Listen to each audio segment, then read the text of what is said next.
With stability-based pain, it's more pain during the transition from one position to another, and it could either be the initiation of pain. So if I use the shoulder again, my shoulder's fine. If arm's at the side, it hurts when I start to initiate the movement, but then it actually feels better as I move a little bit more.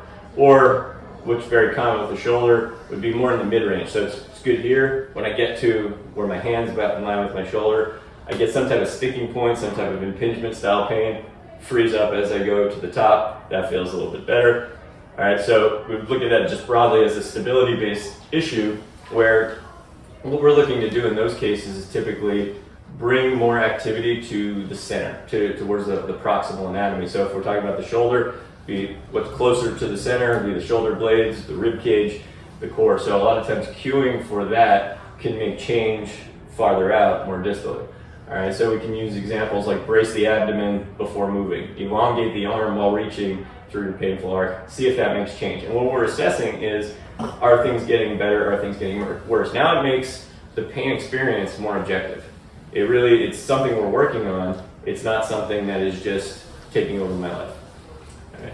So assisted reps become really useful here, and having an idea of a movement continuum in your head. We've heard the word spectrum, continuum a lot today, and I think that's really important in movement. Not to think of anything as an on-off switch, but think of it more as a volume knob, where if we have a movement that is painful, we can easily turn the volume down, and we can see, all right, what are you ready for in this moment? Usually there is, even if a movement is quite threatening, there is some type of assistance we can use that looks like the same movement, but we can do it in a pain-free way. And if we can figure that out, now it's, all right, this is where you're training. You're doing that same movement. There's nothing that's off the table for you. You just have to turn the volume down for you right now, and then really appreciate what you still can do that's not painful. I think that's really important there too. But with stability specifically, is adding some type of assistance is really necessary, because that becomes the stability, that becomes the added support. So you can think of this as a continuum or spectrum where we're using external support at first. If I'm getting up from a chair, someone needs to help you up, you're pulling on some type of pole to help you up.